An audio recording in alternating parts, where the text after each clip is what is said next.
Download aplikasi Tarbiyah Sunnah di handphone Anda. Tersedia di Google Play dan App Store. Bismillahirrahmanirrahim. Assalamualaikum warahmatullahi wabarakatuh. Alhamdulillah wassalatu wassalamu ala Rasulillah wa ala alihi wa ashabihi wa mawala. Wa ba'd, hadirin jamaah Masjid Umar bin Khattab yang Allah muliakan, para pendengar radio Tarbiyah Sunnah. Kita kembali berjumpa membahas alam para malaikat. Kita sedang membahas beberapa tugas para malaikat yang berkaitan dengan manusia. Pertemuan yang lalu kita sudah menjelaskan adanya malaikat qarin. Kita lanjut kepada malaikat yang mengurus janin. Ketika seorang anak masih di kandungan ibunya, dia berkembang dari mulai setetes mani yang menempel di dinding rahim berubah menjadi segumpal darah, kemudian daging, kemudian dibentuk rangka, tulang.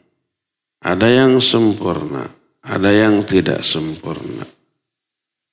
Itu semuanya berproses. Kita mengatakan secara alami. Padahal bukan berproses dengan sendirinya, tapi diproses oleh para malaikat yang diutus oleh Allah Azza wa Jalla. Sebagaimana firman Allah dalam banyak ayat, di antaranya surah Al-Hajj ayat yang kelima. Allah berfirman, Ya ayuhan nas, in kuntum fi raibim minal ba'ath, fa inna khalaqanakum min turab, thumma min nutfatin, thumma min alaqatin, thumma min mudghatin, mukhallaqatin aw ghairi mukhallaqah, linubayyina lakum, wa nuqirru fil arhami ma nasha'u ila ajalin musamma, thumma nukhrijukum tifla, thumma litablughu ashuddakum, wa minkum man yutawaffa, wa minkum man yuraddu ila ardhalil umur, likai la ya'lamu min ba'di ilmin syai'a. Wa taral arda hamidatan, fa idza anzalna 'alaiha al-ma'a ihtazzat wa rabat wa ambatat min kulli zawjin bahij. Hei manusia, kalau kalian ragu-ragu tentang hari kebangkitan, sebelumnya sebelum ayat kelima surah Al-Hajj ini berbicara tentang kiamat. Awal surah Al-Hajj tentang kiamat. Al-Hajj ini berbicara tentang haji. Kenapa surah Al-Hajj tentang haji diawali oleh peristiwa kiamat? Dijelaskan oleh para ulama, di antara Imam Ibnu Qayyim rahimahullahu ta'ala. Beliau menyatakan karena perjalanan haji itu miniatur dari kondisi hari kiamat. Perjalanan haji itu gambaran mini nasib manusia di akhirat nanti. Ketika manusia mati, dia hanya dibungkus oleh kain kafan. Jamaah haji ketika mau memulai haji memakai kain kafan, membayangkan dia ini seolah-olah sudah mati, mau masuk ke alam kubur. Apa artinya? Artinya dia harus memutuskan pikiran tentang dunia. Sebagaimana orang yang sudah mati, jangan lagi berpikir dunia, fokus nasibnya di alam kubur dan di akhirat. Jamaah haji juga seperti itu. Lalu ketika manusia dibangkitkan di hari kiamat, maka mereka berkumpul di padang mahsyar. Seperti itulah jamaah haji ketika wukuf di Arafah. Yang mereka bayangkan, yang mereka pikirkan bukan gimana pekerjaannya di rumah, keluarganya, hartanya. Jangan. Fokus apa yang akan dialami. Seperti fokusnya manusia ketika berkumpul di alam mahsyar. Akhirnya jamaah haji ketika wukuf di Arafah juga fokus. Berdoa, berzikir, membaca Al-Quran, membayangkan akhirat. Begitu dan begitu seterusnya. Nah, sampai ayat keempat tentang kiamat, ayat kelimanya kata Allah, hai manusia, jika kamu masih ragu tentang hari kebangkitan, hari ketika kamu nanti dikumpulkan di padang mahsyar, maka ketahuilah kami dulu banget menciptakan kalian dari tanah. Jadi diungkit lagi perjalanan manusia sejak sebelum menjadi manusia. Dari tanah berubah menjadi nutfah. Nutfah itu bahasa kitanya sighat. Nutfah itu setelah air mani dengan sel telur bertemu lalu menempel di dinding rahim ibu. Masih dalam bentuk cairan. Lalu thumma min alaqah berubah menjadi segumpal darah. Thumma min mudghah lalu berubah menjadi segumpal daging. Belum ada tulangan eta teh. Ngagunduk we. Perubahan itu tidak berjalan dengan sendirinya, tapi diproses oleh para malaikat. Mukhallaqatin wa ghaira mukhallaqah. Ada yang sempurna penciptaannya, ada juga yang tidak. Ada kan bayi lahir dalam keadaan cacat. Agar kami menjelaskan kepada kalian dan kami tetapkan semua itu di rahim sekehendak kami sampai waktu yang telah kami tetapkan. Sampai 9 bulan rata-rata, tsumma nukhrijukum tifla. Kemudian baru kami keluarkan kalian dalam bentuk seorang bayi. Tsumma litablughu asyuddah. Kemudian kalian mencapai usia baligh. Wa minkum may yutawaffa. Di antara kalian ada yang diwafatkan. Ada yang diwafatkan ketika masih bayi, baru keluar sudah mati, masih balita, anak-anak, atau remaja, atau bahkan sudah dewasa. Wa minkum may yuraddu ila ardhalil umur. Di antara kalian ada yang dibiarkan hidup dan kembali kepada usia yang buruk.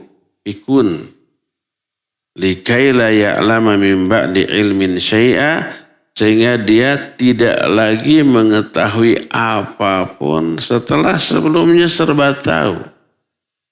Waktu remaja, waktu dewasa belajar ini, belajar itu, tahu banyak hal, pas pikun hilang lagi semua. Tak tahu apa-apa.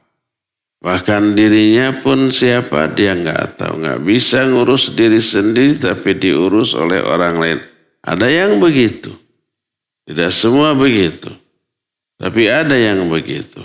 Nah, inilah proses kehidupan manusia. Lalu engkau melihat bumi tadinya gersang, kering. Apabila kami turunkan air, hujan, bumi itu, tanah itu kembali gembur, subur, lalu menumbuhkan tumbuh-tumbuhan yang indah dan beraneka ragam. Ini ayat dalam surah Al-Hajj ayat yang kelima. Ketika menjelaskan masalah ini, berkata muallif, inilah fase kehidupan yang dialami oleh manusia sejak ayah mereka yaitu Adam diciptakan dari tanah.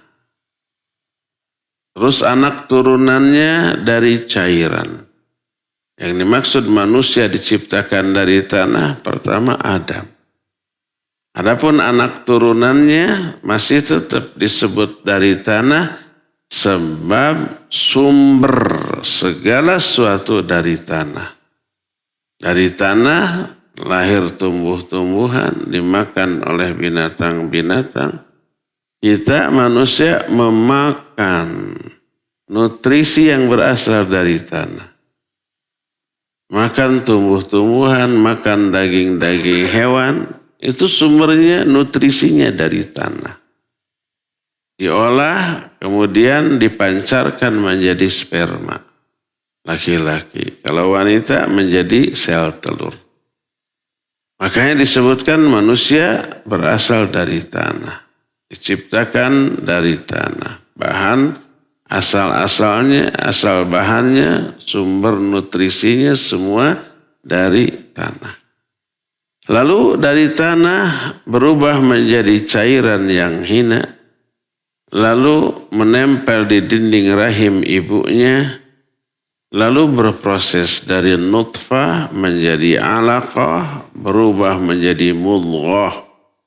Semua itu dalam kondisi super lemah.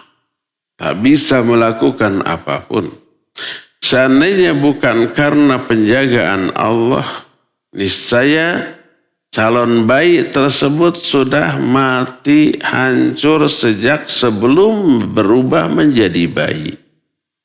Tapi karena Allah merahmatinya, melindunginya, Allah utus para malaikat untuk menjaga serta memproses. Selain diproses pertumbuhannya oleh para malaikat, juga dijaga dari kematian, dari kebinasaan. Yang saat itu si bayi tak bisa melakukan apapun. Dia nggak tahu apakah dia akan hidup atau akan mati. Dia nggak tahu kalau hidup akankah sempurna ataukah akan cacat. Dia nggak tahu apakah dia laki-laki ataukah perempuan. Nggak tahu dan nggak peduli, pasrah mau dibagaimanakan pun dia pasrah. Diproses oleh para malaikat dan dijaga dari kerusakan. Setelah lahir ke alam dunia masih dalam keadaan lemah, dia nggak tahu bagaimana nasibnya, suka dukanya, rizkinya, jodohnya, kematiannya, usianya berapa lama, dia tidak tahu. Ketika Allah Azza wa Jalla menetapkan si bayi tersebut menjadi segumpal daging, maka Allah Azza wa Jalla mengutus malaikat yang lain. Kalau tadi ada malaikat yang menjaga mengurus janin sejak menjadi cairan, terus sampai menjadi daging. Setelah menjadi daging usia 4 bulanan. Dalam satu hadis disebut 42 bulan. Di hadis lain disebutnya dengan sebutan 40 hari kali 3. 120 hari. Berapa bulan? 4 bulan. Sama. Maka diutus malaikat lain. Apa malaikat yang lain ini tugasnya? Beda dengan yang tadi. Nah, yang malaikat lain itu mencatat nasib yang akan dialami oleh bayi ini. Sebagaimana diterangkan dalam salah satu hadis dari Anas radhiyallahu anhu. Nabi alaihi salatu wasallam bersabda, "Wa qalallahu birrahim malakan. Fayaqul ay Rabbi nutfah, ay Rabbi alaqah, ay Rabbi mudghah. فإذا أراد الله أن يقضي خلقها قال أي ربي ذكر أو أنثى أشقي أم سعيد فما الرزق فما الأجل فيكتب ذلك في بطن أمه. Allah mengutus suatu malaikat kepada rahim setiap ibu. Malaikat ini berkata, ya Rabbi ini baru berbentuk nutfah, cairan. Lalu berubah lagi, ya Allah ini sudah berubah menjadi alaqah, segumpal darah.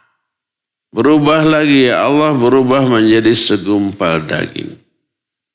Maka apabila Allah ingin menyempurnakan penciptaan bayi ini, sudah sempurna, lalu malaikat bertanya, ya Allah ini laki-laki atau perempuan?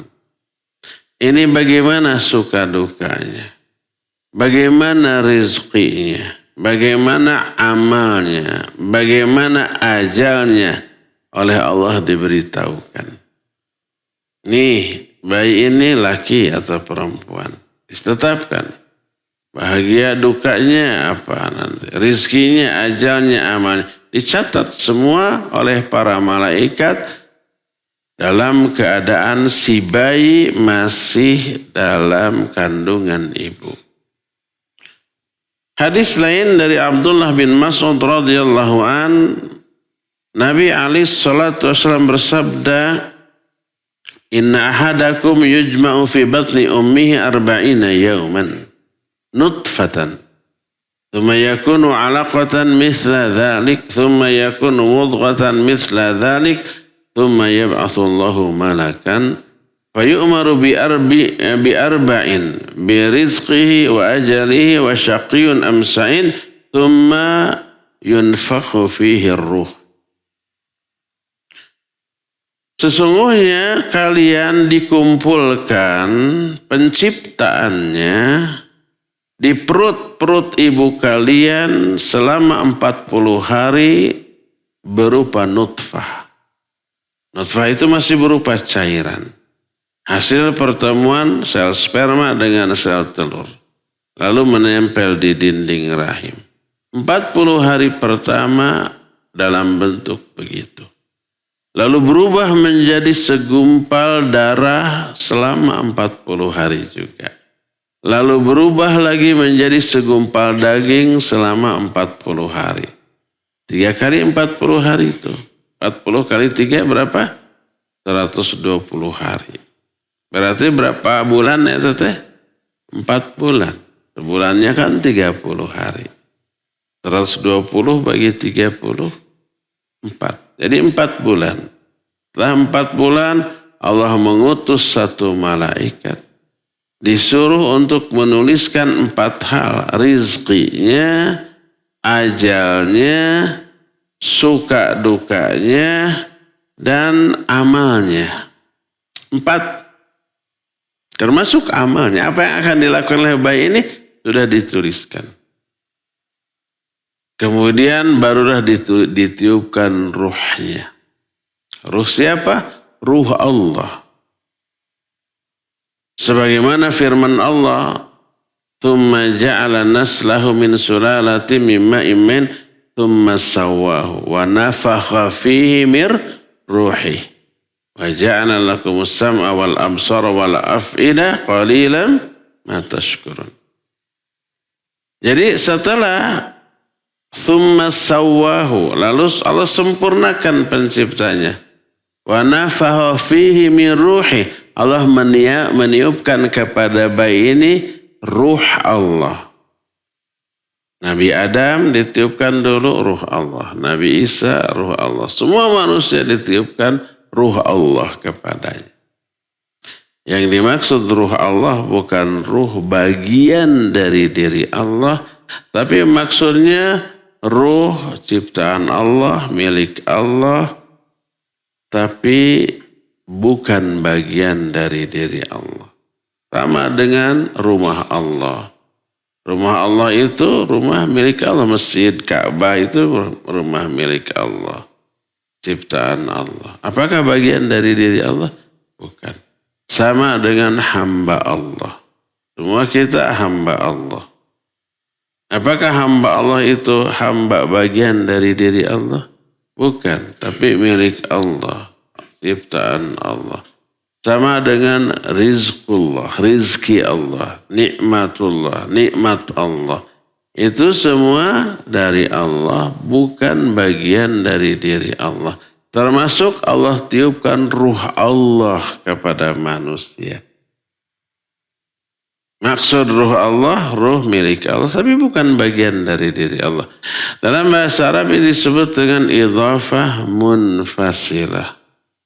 Idhafah itu penyandaran, satu kata disandarkan kepada kata lain, ruh disandarkan kepada kata Allah. Munfasilah maksudnya terpisah. Bukan bagian dari diri kata yang menjadi tempat penyandaran. Ada idhafah muttasilah, ada. Seperti umpamanya tangan Muhammad, kepala Muhammad. Tangan dan kepala itu bagian dari Muhammad bukan? Ya. Beda dengan buku Muhammad. Buku itu bagian dari Muhammad bukan? Bukan, terpisah. Rumah Muhammad itu milik Muhammad, tapi bukan bagian dari Muhammad. Tapi kalau kepala Muhammad, tangan Muhammad, ya itu adalah bagian. Disebut idhafah muttasilah, nyambung gitu. Nah jadi setelah 4 bulan ditiupkan ruh.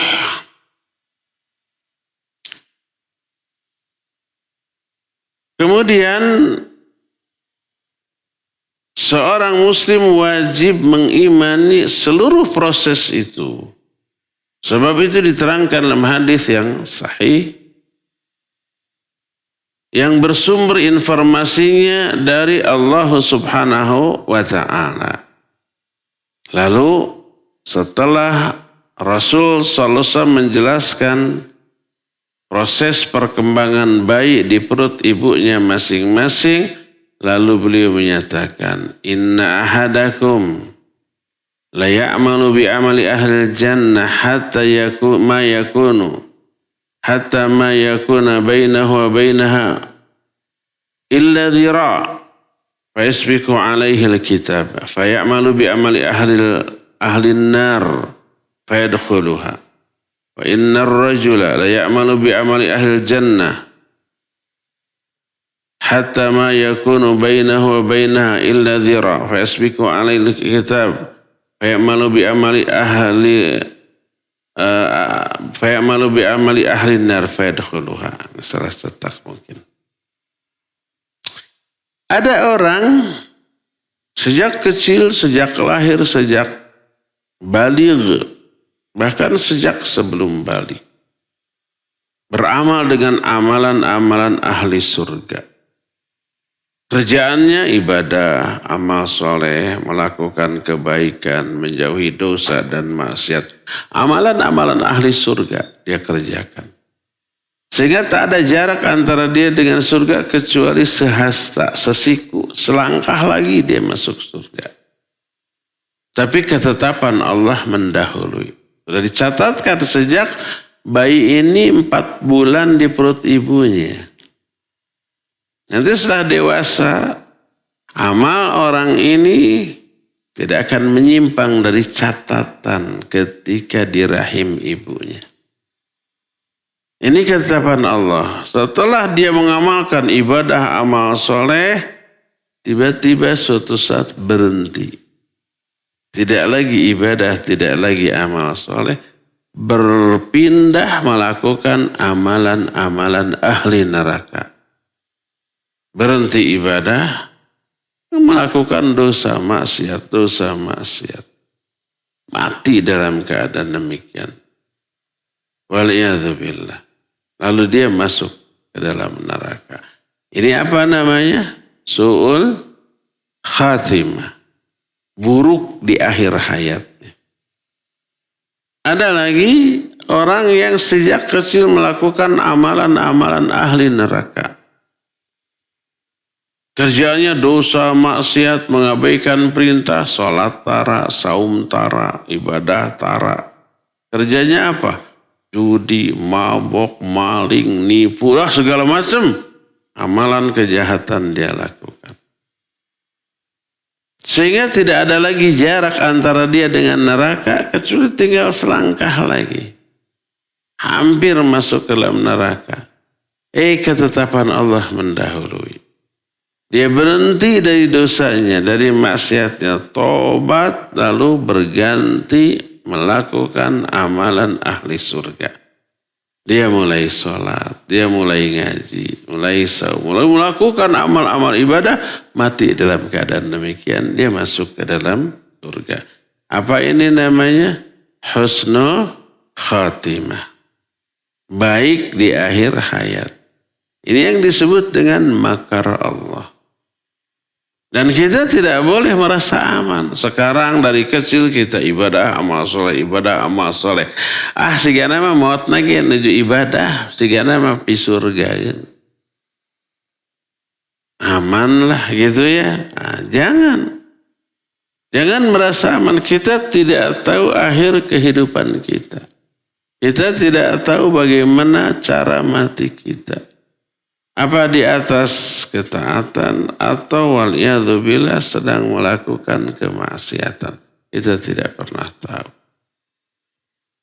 Maka wajib kita waspada. Nah inilah yang disebut dengan khauf. Takut. Takut terhadap sesuatu yang belum pasti. Belum pasti apa yang ditakutinya itu terjadi. Tapi sangat mungkin terjadi. Takut terhadap apa yang akan kita alami di masa depan. Bagaimana kejadian yang ditakutinya kita belum tahu. Apa betul akan kita alami? Belum tahu. Mungkin iya, mungkin tidak. Ini khauf. Bahasa kitanya khawatir. Khawatir itu kan takut terhadap sesuatu yang belum pastinya. Bentuk yang ditakutinya apa? Waktunya kapan? Kejadiannya gimana? Apa pasti akan kita alami atau tidak? Itu namanya khawatir. Itu yang disebut dengan khauf. Di dalam hadis lain yang diterima dari Hudzaifah bin Usaid al-Ghifari. Dia berkata, aku mendengar Rasul SAW bersabda, Idza marra bin nutfah tintani wa arba'una laylah ba'athallahu ilaiha malakan fasawwaraha wa khalaqa sam'aha wa basaraha wa jildaha wa lahmaha wa 'azmaha thumma qala ya rabbi adzakarun aw untha fayaqdi rabbuka ma sya'allah wa yaktubul malak. Apabila nutfah sudah berusia 42 hari. Di sini disebut 42 hari. Di yang tadi disebut 40 hari. Beda? Beda. Nah beda. Enggak dijelaskan. Setelah 42 hari Allah mengutus satu malaikat. Lalu malaikat ini membentuk tubuh bayi ini. Lalu membuat pendengarannya, penglihatannya, kulitnya, dagingnya, dan tulangnya dibentuk. Kemudian berkata malaikat ini, ya Allah ini laki-laki apa perempuan? Karena secara umum badan laki dan perempuan sama ya secara umum. Kecuali alat kelaminnya yang berbeda. Ini laki apa perempuan? Lalu Allah menetapkan sekehendak Allah dicatatlah oleh malaikat. Jadi malaikat yang memproses janin sejak 40 hari yang pertama itu berbeda dengan 40 hari kedua. Berbeda juga dengan yang mencatatkan. Jadi ini laki apa perempuan? Lalu Allah menetapkan laki atau perempuan dicatat. Tsumma yaqulu. Lalu berkata lagi malaikat, ya Rabbi ajaluhu. Ya Allah gimana ajalnya? Berapa tahun nih usianya? Lalu Allah tetapkan dicatat juga oleh malaikat. Setelah itu ya Rabbi rizquhu. Ya Allah gimana rizkinya? Allah tetapkan rizkinya dicatat oleh malaikat. Jadi 3 tuh dicatat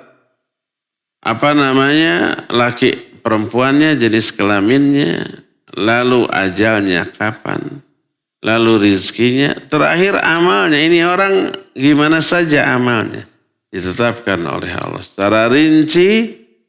Lalu setelah itu keluarlah malaikat tadi dengan membawa catatan di tangannya. Tidak menambah, tidak mengurang. Termasuk amal yang kita lakukan, iya. Kita hari ini, pagi ini, ngumpul di masjid ini dalam posisi kayak begini semua. Itu 4 bulan usia kita di rahim ibu kita, itu sudah dicatat. Saya duduk begini, di kursi muter, sambil muter-muter tangan begini. Tidak ada catatan. Gak akan bisa menyimpang dari hal itu. Nah, para ulama mensyarah hadis-hadis tersebut dengan beragam syarah. Syarah itu penjelasan. Lalu mereka memadukan dalil yang penjelasannya berbeda. Di hadis yang tadi 40 hari, di hadis yang barusan 42 hari. Kok berbeda? Maka para ulama menyatakan wa jama'u baina ma dhahiruhu at-ta'arud min hadhil ahadits wa innamal qasdu min iradi hadhil ahadits huna wa itsbatun anna Allah qad wakala birrahim malakan wal malaku huna ismu jinsi lil malaikah wallahu a'lam. Para ulama mengkompromikan hadis-hadis yang berbeda tadi. Kata mereka maksud utama dari hadis itu adalah menetapkan bahwa Allah mengutus malaikat untuk mengurus rahim. Memprosesnya, menjaganya sampai si bayi itu lahir. Begitu lahir, di take over oleh malaikat lain. Diambil alih tugasnya. Di offer kepada malaikat lain untuk melakukan tugasnya. Ada malaikat qorin, ada malaikat pencatat amal, ada malaikat penjaga gitu. Maka malaikat yang bertugas di dalam perut ibu sudah selesai mengurus orang ini. Pensiun enggak? Enggak ada pensiunnya. Dia mengurus janin lain, kan janin tuh banyak. Di waktu yang bersamaan aja mungkin ada ribuan yang lahir bersamaan ya. Di tempat yang berbeda-beda. Apakah malaikat itu juga? Enggak, malaikat lain. Tapi tugasnya sama lah seperti kita operator mesin gitu kan, tidak 1-2 orang. Ribuan jadi operator mesin. Kalau operator yang ini sudah saatnya pulang, mesinnya terus berjalan, diganti dengan karyawan lain. Kan gitu. Jadi malaikat yang mengurus manusia sejak mulai janin, lalu lahir sebagai bayi, terus nanti dewasa, terus nanti mati, terus setelah mati masuk ke alam kubur, itu malaikat yang menanganinya beda-beda. Jadi selama hidup aja ada berapa malaikat? Ada yang mencatat amal-amalnya yang baik, yang buruk, ada yang menjaga. Ada yang membisikkan kepada kebaikan yang namanya qarintea gitu ya. Ada yang membagi rizkinya. Pas saatnya mati, datang lagi malakul maut, berbeda dengan malaikat yang tadi. Ya, setelah mati masuk lubang kubur, maka dihandle lagi oleh munkar dan nakir. Begitu seterusnya. Ya, setelah beres ditanya oleh munkar nakir, orang ini di alam kubur mungkin mengalami azab kubur, diazab malaikatnya beda lagi. Atau nikmat kubur memberi nikmat ragam nikmat di alam kubur, malaikatnya beda lagi. Jadi memang ngurus satu orang dari mulai dia masih janin sampai ke hari kiamat, sampai ke surga ke neraka, malaikat yang menanganinya berbeda-beda. Itu dari satu orang saja ya. Inilah penjelasan ayat dan hadis tentang malaikat yang mengurus di janin. Setelah ini kita akan membahas malakul maut. Malaikat yang bertugas untuk mencabut nyawa manusia di saat kematiannya tiba. Nanti itu akan kita terangkan di hari Senin yang akan datang. Sekarang cukup sampai di sini saja dulu dan kita masuk ke sesi tanya jawab. Dimulai dari jamaah yang hadir di sini. Maka. Bismillah. Tadi kata Ustadz kita harus waspada supaya tidak menjadi orang yang buruk di akhir. Nah tentang waspada ini Ustadz, kita sudah berusaha untuk berbuat baik. Bagaimana caranya ya untuk terus sampai kita wafat dalam keadaan baik? Itu aja Ustadz. Istiqomahnya Pak. Taib. Bagaimana caranya agar kita bisa istiqomah di atas kebaikan, di atas ibadah dan amal soleh? Pertama,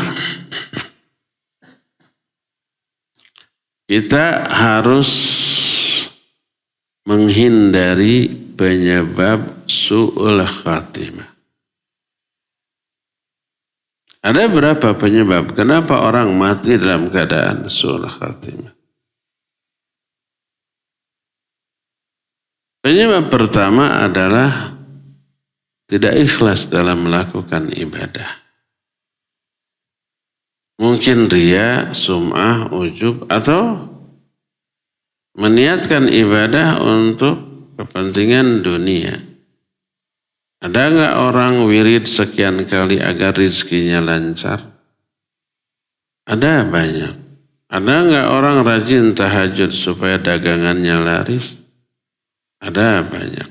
Ada nggak orang melakukan saum sunnah agar karirnya nanjak terus, pangkatnya naik terus, atau jodohnya mudah? Ada banyak.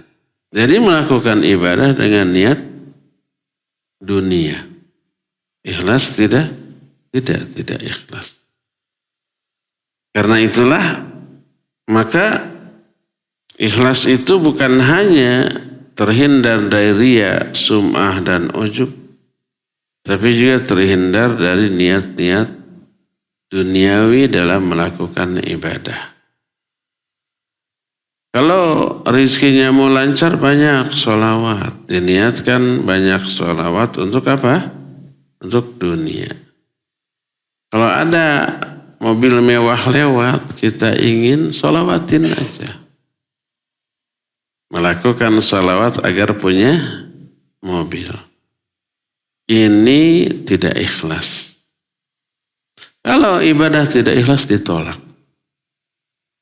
Allah menyatakan wa ma umiru illa liya'budullaha mukhlishina lahuddin. Tidaklah manusia diperintah kecuali untuk beribadah kepada Allah secara ikhlas. Innamal a'malu binniyat wa innamal likulli imri'in ma nawa. Amal semua tergantung pada niat. Setiap orang hanya memperoleh balasan sesuai dengan niat. Jadi kalau niat ibadah untuk dunia, nanti Allah akan kasih dunia saja, akhiratnya tidak. Nggak dapat pahala, nggak dapat ampunan, dan seterusnya. Nah, jadi orang yang ibadah tidak ikhlas ditolak. Bahkan diazab. Ya. Kedua, penyebab kedua, orang mati dalam keadaan su'ul khatimah adalah tidak mutaba'ah ketika melakukan ibadah. Mutaba'ah itu mengikuti contoh dari Nabi SAW. Ibadah-ibadah, salat-salat, tapi tata cara salatnya ditambah, dikurang, dirubah dari yang dicontohkan oleh Nabi SAW. Nabi menyatakan, sallu kama ra'aitumuni usolli. Salatlah kalian sebagaimana kalian melihat aku salat. Semua gerakannya, bacaannya, apalagi jumlah rakaatnya, waktunya harus mencontoh Nabi. Orang semua rata-rata mengikuti Nabi hanya jumlah rakaat dan waktunya. Tata cara bagaimana cara angkat tangan, cara sedekah, bacaan, rata-rata menyimpang tuh. Asal rukunya iya benar ruku, tapi detil cara rukunya, bagaimana posisi tangan ketika ruku, jari-jarinya, tangan ini disimpan di mana?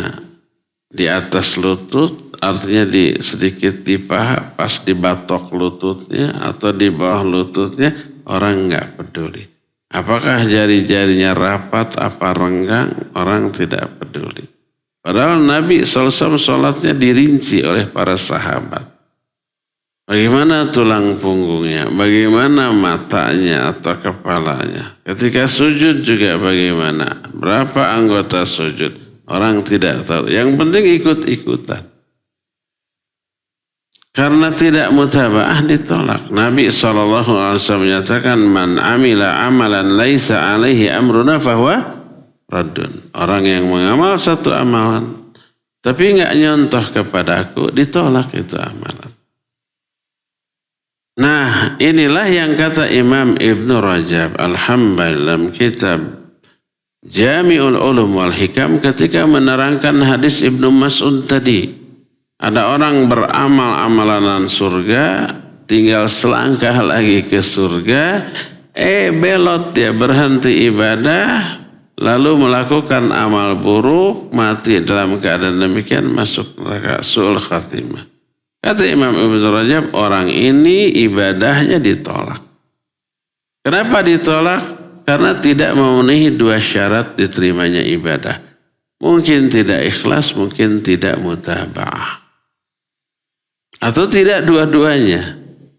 Nyaria atau untuk dunia gitunya. Nya bid'ah gitu.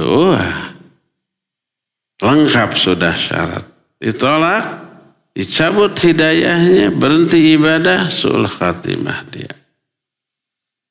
Makanya perhatikan dua hal ini dalam beribadah. Ikhlas ketika niat melakukan ibadah. Hanya untuk meraih akhirat.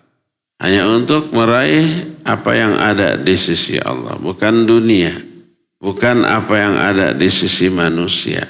Yang kedua, perhatikan tata cara ibadah kita. Harus nyunnah. Sesuai dengan sunnah Nabi SAW. Pelajari sunnah Nabi SAW lalu terapkan. Ini dua penyebab su'ul khatimah, yaitu tidak ikhlas dan tidak mutaba'ah. Sebaliknya penyebab orang husnul khatimah adalah ikhlas dan mutaba'ah. Ketiga, agar kita istiqamah sampai akhir hayat, pelajari tauhid, terutama asma dan sifat Allah. Kita kan ada kajian fikih al-asmaul husna. Kenali Allah melalui sifat-sifat dan nama-namanya secara benar. Jangan pakai otak. Karena otak kita terbatas, nggak mungkin bisa menjangkau tentang sifat zat Allah. Kata Rasul SAW, tafakkaru fi khalqillah wa la tafakkaru fi dhatillah fa innakum lan taqdiru qadrah. Berpikirlah kalian tentang ciptaan Allah. Tapi jangan berpikir tentang zat Allah karena kalian nggak mampu. Terus bagaimana mengenal Allah? Kenali Allah melalui informasi dari Allah tentang diri Allah. Allah mengenalkan dirinya dalam wahyunya tuh. Dalam Quran Sunnah melalui nama-namanya, sifat-sifatnya. Itu yang kemudian dibahas oleh para ulama. Khusus tentang nama dan sifat Allah. Dari ayat dan hadis yang sahih. Dari sana lahir penjelasan yang sangat mendalam tentang Allah. Kenali Allah melalui penjelasan yang dibeberkan oleh para ahlinya, para ulama. Nah, orang yang sudah mentauhidkan Allah secara benar, Allah jamin dia istiqamah sampai akhir hayat. Allah berfirman dalam Al-Quran, yuthabbitullahu alladhina amanu bil qawli tsabiti fil hayati dunya wa fil akhirah. Allah memantapkan orang-orang yang beriman dengan ucapan mantap. Maknanya Allah mengistiqomahkan orang-orang yang beriman sampai akhir hayat dia akan istiqomah dengan ucapan yang mantap. Maksud ucapan mantap itu kalimatut tauhid. Siapa yang mempelajari kalimatut tauhid, mengaplikasikannya dalam hidup, Allah akan istiqomahkan dia sampai akhir hayatnya. Itu yang ketiga, pelajari tauhid. Keempat, gaul dengan orang-orang soleh, orang-orang berilmu agar terbawa. Karena pergaulan kawan kita besar pengaruhnya kepada diri kita. Baik buruknya kita salah satunya ditentukan oleh baik buruknya lingkungan pergaulan. Kalau bergaul dengan yang buruk kita terbawa buruk. Kalau bergaul dengan yang baik kita akan terbawa baik. Al-maru ala dini khalili falyanzur ahadukum may yukhalil. Seorang itu agamanya sangat dipengaruhi oleh agama kawannya. Maka hendaklah setiap orang memperhatikan dengan siapa dia berkawan. Lingkungan itu luar biasa. Kalau kita sudah ditetapkan oleh Allah berada di lingkungan yang baik, kegiatannya dakwah. Bergaul dengan ikhwan-ikhwan, ahwat-ahwat aktivis dakwah. Hidup di lingkungan yang sehari-harinya ilmu, dakwah, dan seterusnya. Itu anugerah harta yang tak ternilai. Pertahankan. Jangan sampai nggak mau gaul sama yang kayak begitu. Asa terbebas gitu. Akhirnya meninggalkan lingkungan itu, mencari lingkungan baru, kawan-kawan baru yang lebih gaul. Bahaya itu ya. Bisa merubah karakter kita. Coba kalau kita gaulnya sama ikhwan akhwat sering ngaji, ya. Dapat informasi ilmu. Kemudian ada omongan celetak-celetuk yang menyimpang, yang tidak layak, ditegur sama ikhwan. Minimal kita jaim, jaga diri itu. Jaga ucapan, jaga perilaku di hadapan kawan-kawan bergaul kita. Dan malu itu. Nah awal-awalnya jaim, pura-pura, tapi lama-lama setiap hari begitu berubah menjadi akhlak bagi kita. Terus tanpa disadari akhlak kita sudah berubah menjadi baik. Begitulah efek dari pergaulan. Nah, agar kita istiqomah tetaplah berada di lingkungan yang baik sampai akhir hayat. Coba orang-orang tuh ya, di Jakarta, di Bandung gitu. Agar kematiannya itu berakhir baik sampai-sampai pesan kapling di kita. Kapling untuk kuburan. Dia bilang, Ustadz kalau saya mati nanti kuburkan di sana, itu mau nggak diurus, disolatkan di sini? Dia bilang, ya iyalah. Akhirnya kan banyak yang beli kapling di sini. Pas mati disolatkan di sini. Diurus oleh orang sini. Yang nyolatkannya banyak. Ada santri ratusan, ada warga juga gitu ya. Belum teman-teman saudaranya pada datang juga. Penuh masjid. Yang mensolatkan ahli tauhid. 40 ahli tauhid mensolatkan, jenazah itu akan diampuni oleh Allah Azza wa Jalla. Itu ya, diurus secara benar sesuai sunnah, dikuburkan dan seterusnya begitu. Itu untuk apa? Memperoleh husnul khatimah. Sampai begitu tuh. Oleh karena itulah maka perhatikan kawan bergaul. Ini yang keberapa? Keempat. Kelima, jangan lupa berdoa kepada Allah agar Allah mewafatkan kita dalam keadaan husnul khatimah. Nabi Yusuf berdoa, Rabbi tawaffani musliman wa alhiqni bis sholihin. Ya Allah, wafatkan aku sebagai seorang muslim dan masukkan aku ke dalam golongan orang yang soleh. Boleh kita baca dengan sedikit perubahan lafaz.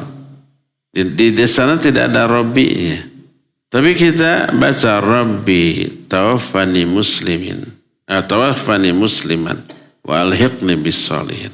Kalau banyakkan kita jadi pemimpin doa, Rabbana tawaffana muslimin wa alhiqna bis sholihin. Itu dari Al-Quranul Karim. Baca Rabbana la tuzigh qulubana ba'da idh hadaitana wa hab lana min ladunka rahmah innaka antal wahhab. Ya Allah, jangan engkau sesatkan hati kami setelah engkau berikan hidayah kepada kami. Istiqomahkan gitu.